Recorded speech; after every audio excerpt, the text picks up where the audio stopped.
Welcome to the deep dive.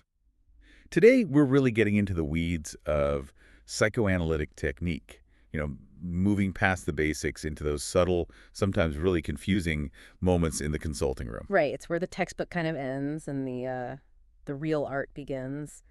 And sometimes the real struggle, too. Exactly. We've all been there, right? Yeah. That moment, a patient seems to be, I don't know, resisting or maybe retreating, and you're thinking, okay, is this interpretation I have actually going to help? Or could it possibly make things worse? That exact tension. That's precisely our mission for this deep dive.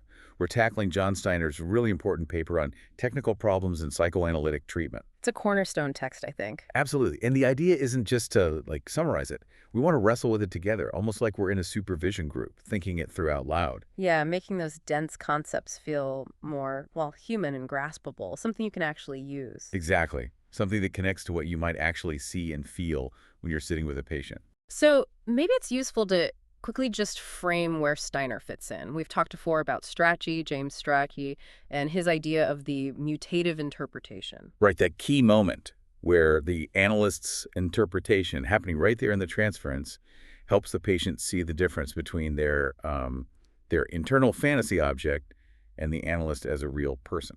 Exactly. The goal being, for Strachey, that the patient internalizes something less harsh, a less aggressive introject, leading to internal change. And then there was Betty Joseph focusing so much on what is going on between the patient and the analyst now. Yes, that immediate unfolding reality in the room. For her, the analyst has to be really dynamic, tracking how the patient is in that present moment, because the past is always alive right there.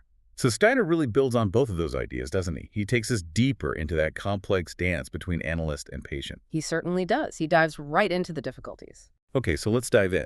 Steiner kicks off his paper saying, look, a lot of the technical headaches in psychoanalysis come from how we as therapists handle patients' projective identifications. Right. So for those of us trying to navigate this, what does Steiner add here? How does he see this playing out in the room, maybe differently from others?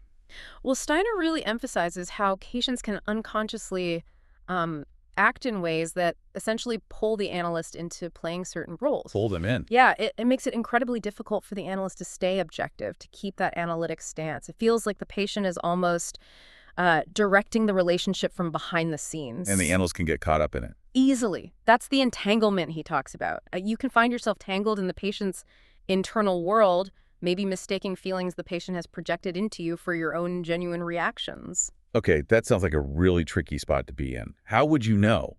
What are the maybe subtle signs in the room that you might be getting drawn into that kind of entanglement? That's the million-dollar question, isn't it? Yeah, and how do you tell the difference between, your stuff coming up versus something that's actually being induced by the patient? Steiner really hammers this point home. The analyst needs to maintain what he calls a balanced state. It's this constant internal work, this vigilance. Vigilance, like scanning your own reactions. Exactly. Trying to distinguish, is this feeling mine? Or is it being provoked, induced, projected by the patient? It's a really delicate act, trying to understand the patient deeply without sort of losing yourself in their projections. Requires a lot of self-awareness. Continuous self-reflection, yeah. Asking yourself, does this feeling seem, out of proportion? Does it feel a bit alien inside me right now during this session? Okay, so building on that entanglement idea, Steiner brings in these really key concepts, psychic retreats and pathological organizations. These feel central to his whole argument. Absolutely crucial. For someone trying to get a clear handle on these, how would you explain the difference? Why does distinguishing them matter so much clinically? Okay, think of a psychic retreat as maybe a kind of mental hiding place. It's often unconscious. The patient withdraws there to get away from overwhelming psychic pain or maybe really primitive anxiety. Oh, like ducking for cover mentally. Sort of, yeah. It can be temporary, a momentary escape from intense feelings, or maybe pressure in the relationship with the analyst. Okay, so that's the retreat. What about the pathological organization? That sounds more fixed. It is much more rigid, more structured. It's a stable defensive system. Its job is to actively keep parts of the self, and crucially, the external object like the analyst out of psychic reality. Wow. So it's not just ducking for cover. It's like a A fortress. That's a good way to put it. If the retreat is a temporary shelter, the pathological organization is a permanent, fortified bunker.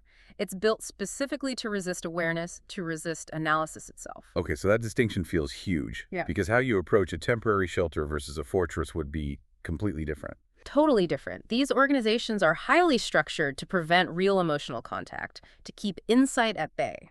Understanding this difference is vital for navigating the technical problems Steiner is focused on. Because what might work for a retreat Could be actively harmful or at least ineffective when you're dealing with a pathological organization. Right.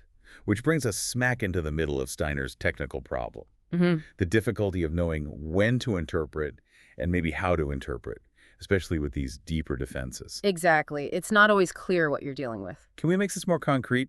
Imagine you're in a session. Maybe use that example of Roy, the early career therapist. Okay, good idea. So imagine Roy is sitting with a patient. Roy notices the patient subtly pulling back.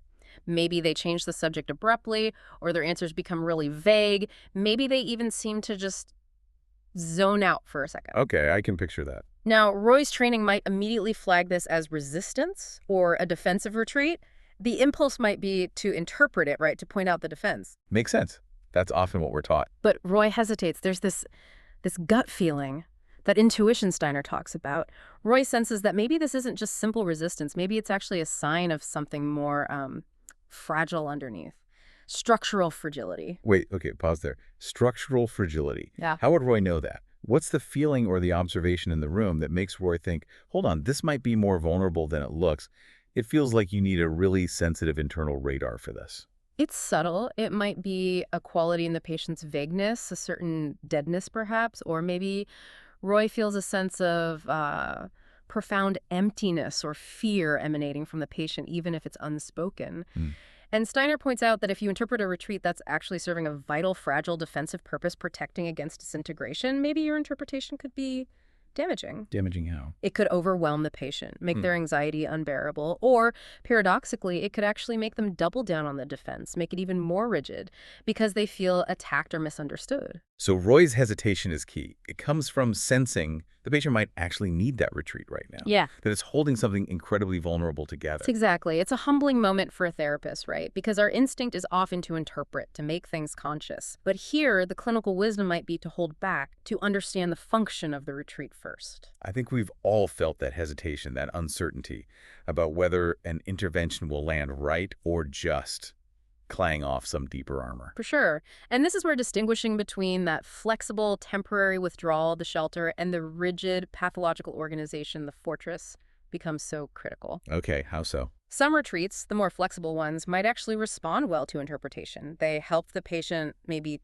tolerate, as Strike might say, a small, manageable quantity of that raw, unconscious energy, which allows for change. Okay. But a pathological organization, it actively resists the analyst. Its entire purpose is exclusion. It's designed to keep the analyst and painful insights out. It doesn't want to be influenced. So if you interpret directly against that fortress, The interpretation itself can feel like an attack. It can increase the patient's anxiety, make them feel invaded, and actually strengthen the walls of that fortress.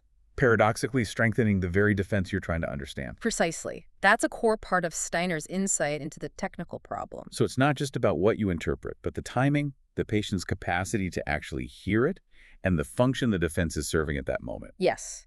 It demands incredible sensitivity to the patient's state and their underlying structure.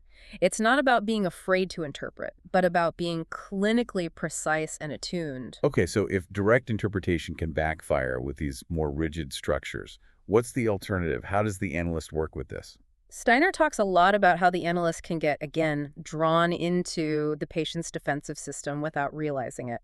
So the first step is the analyst's own capacity. Their own capacity To contain their own feelings.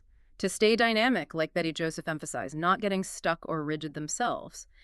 To process the feelings being projected into them without acting them out or being overwhelmed. Ah, the analyst as a container. Exactly. The goal isn't to launch an assault on the retreat or the organization. It's more about, first, understanding its function, helping the patient gradually, slowly become aware of it, and eventually maybe find a way to move beyond it. So it's less about a direct hit with an interpretation and more about holding the space, Yeah. containing the difficult stuff the patient is putting out. Yes, particularly with those pathological organizations. It involves holding the projections, the intense feelings, the attempts to control or push away without necessarily interpreting them immediately or taking them personally. What does that look like in practice? How does that containing actually help? Well, the analyst's consistent, non-retaliatory, thoughtful presence starts to offer a different kind of experience. It's a steady, real object that the pathological organization can't entirely dismiss or control forever. So the analyst becomes the intervention, in a way, by just being there reliably and not getting drawn in or attacking. In large part, yes. The consistent, non-intrusive availability can gradually help the patient feel safe enough to perhaps peek out from behind the fortress walls. You're being present with the defense, understanding its purpose, rather than just trying to dismantle it head-on. This feels like where Strachey's mutative interpretation and Joseph's here and now meets Steiner's ideas. It's about understanding what kind of here and now interaction you're actually in. Exactly. Is it a moment where an interpretation can be taken in? Or is it a moment where the patient's system is too rigid, too defended, and needs containment more than interpretation?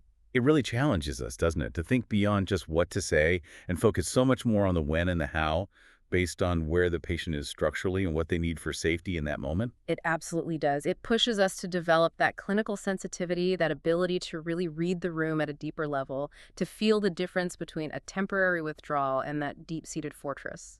It's about helping the patient see not just that they defend, but how they do it and why, what function it serves for them, looking beyond the surface to the structure underneath. That's the heart of it. That's the art and the challenge Steiner lays out. So we've really journeyed through some complex territory here with John Steiner's technical problems. We've explored that crucial difference between psychic retreats and pathological organizations. And that really delicate skill of figuring out when an interpretation might actually help versus when it could unintentionally get in the way. It's a profound challenge, no doubt. But thinking about it this way also feels like a huge opportunity for deepening our clinical work. Definitely. It encourages a certain slowing down, a kind of clinical humility, and a deeper listening, not just to the words, but to the whole way the patient organizes their inner world in relation to us. Okay, so as we wrap up this deep dive, here's something for you, the listener, to try. See if you can summarize Steiner's main point, his central thesis about these technical problems, in your own words. Yeah, imagine explaining it to a friend who's interested, but not necessarily a clinician.